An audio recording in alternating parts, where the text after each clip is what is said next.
भोपाल से प्रस्तुत हैं प्रादेशिक समाचार। नमस्कार, समाचारों के साथ मैं जितेंद्र रघुवंशी। पहले मुख्य समाचार। प्रधानमंत्री नरेंद्र मोदी 2 दिन की यात्रा पर अमेरिका पहुंचे।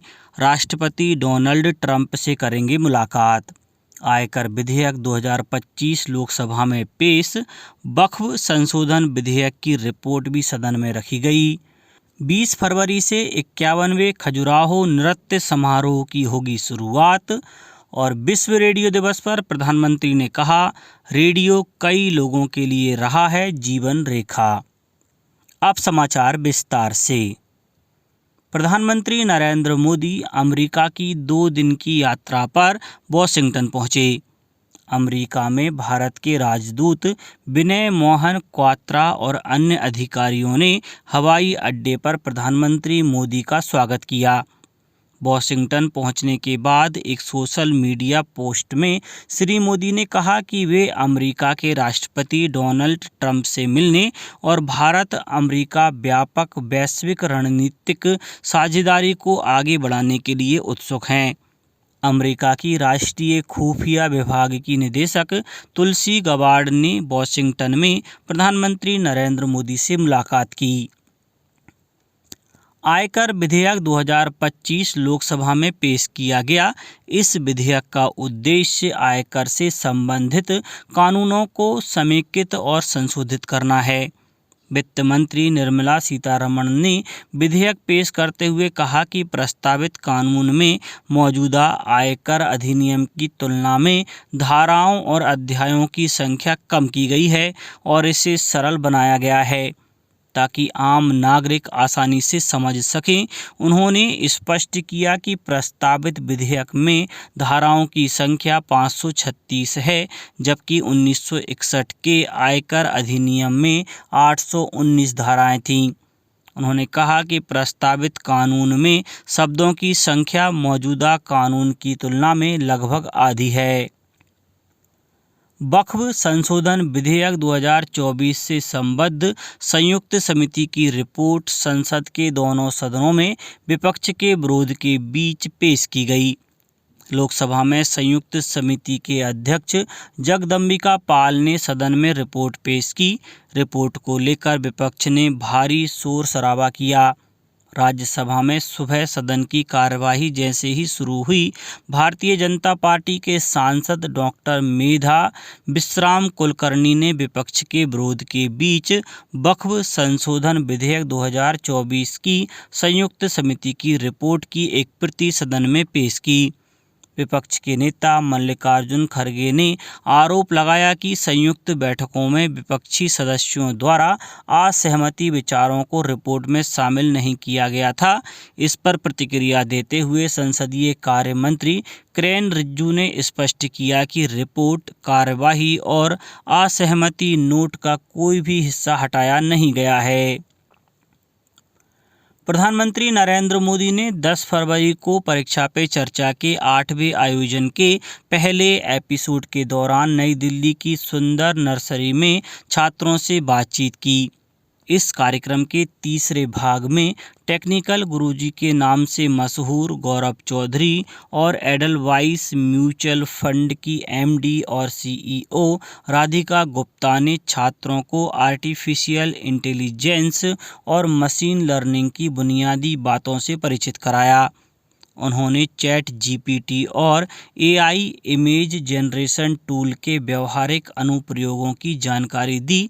टेक्निकल गुरुजी ने छात्रों को तकनीक का प्रभावी ढंग से उपयोग करने के बारे में मार्गदर्शन दिया और यह भी सुनिश्चित करने को कहा कि यह उनकी पढ़ाई में बाधा बनने के बजाय उनकी सबसे बड़ी ताकत बने। उन्होंने छात्रों को एआई पर पूरी तरह निर्भर रहने के बजाय इसे एक उपकरण के रूप में उपयोग करने की सलाह दी। इस वर्ष परीक्षा पे चर्चा में 5 ज्ञानवर्धक एपिसोड दिखाए जाएंगे, जिसमें जीवन और सीखने के आवश्यक पहलुओं पर छात्रों का मार्गदर्शन करने के लिए विभिन्न क्षेत्रों की प्रसिद्ध हस्तियां एक साथ आएंगी। प्रत्येक एपिसोड में प्रमुख विषयों पर चर्चा की जाएगी। मुख्यमंत्री डॉक्टर मोहन यादव की उपस्थिति में एमपी टूरिज्म बोर्ड और फिनलैंड की संस्था वी रियल के बीच प्रदेश के पर्यटन स्थलों, ऐतिहासिक धरोहरों और संग्रहालयों पर आधुनिक तकनीक का उपयोग कर वर्चुअल टूर तैयार करने के लिए एमओयू पर हस्ताक्षर हुए।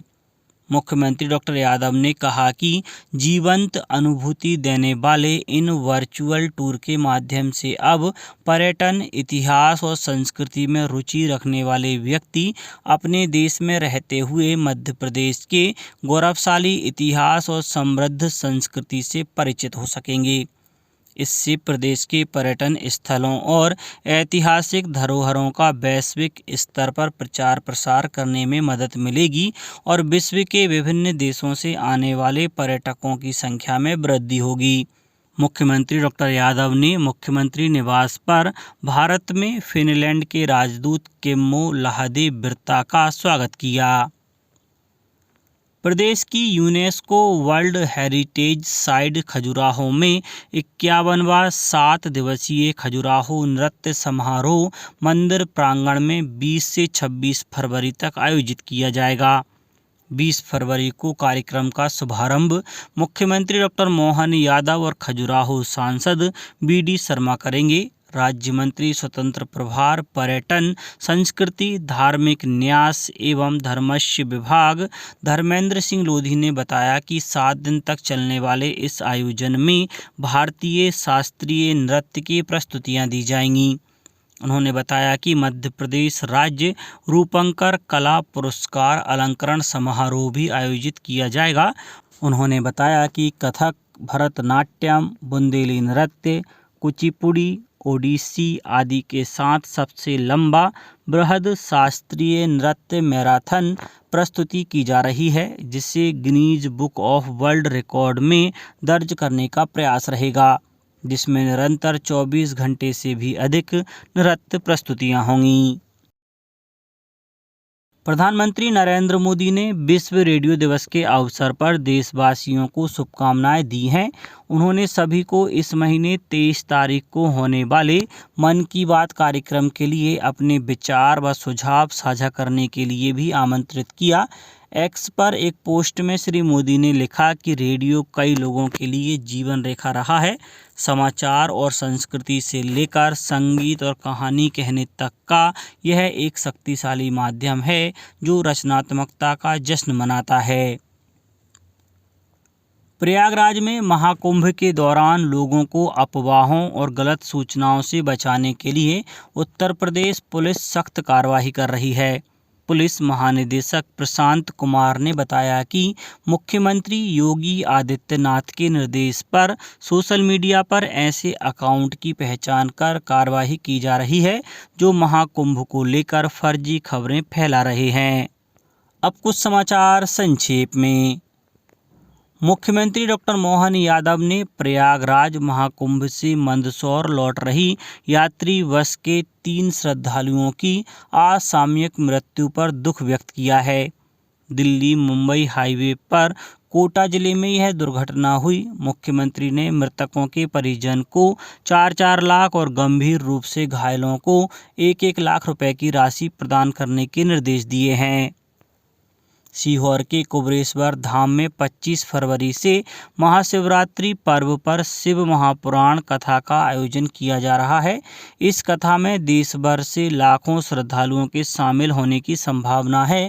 इस संबंध में कलेक्टर बालागुरु के की अध्यक्षता में बैठक आयोजित की गई। रेल प्रशासन द्वारा कुंभ मेला विशेष ट्रेन संचालित की जा रही है। इसी कड़ी में मैसूर लखनऊ कुंभ मेला विशेष ट्रेन चलाई जा रही है जो भोपाल मंडल के इटारसी स्टेशन पर भी रुकेगी। ग्वालियर में कल सुबह एक बच्चे का अपहरण हो गया। अपहरणकर्ताओं की जानकारी देने वालों को पुलिस द्वारा 30,000 रुपये की इनाम देने की घोषणा की है।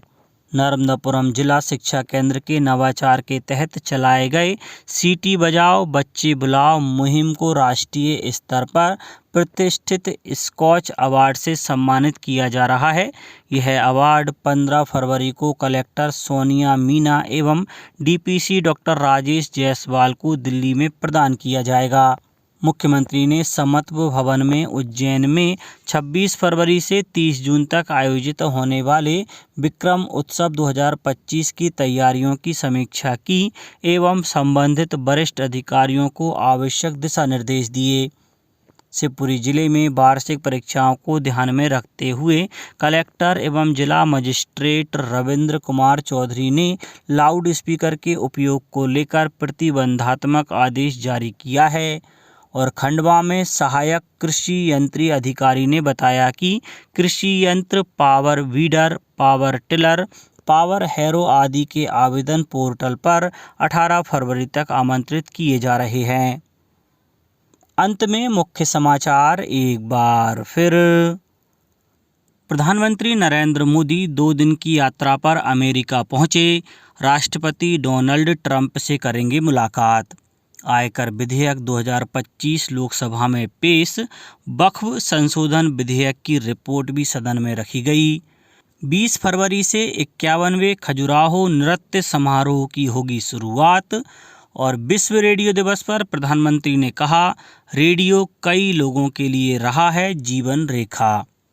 आज के इस बुलेटिन में बस इतना ही। नमस्कार।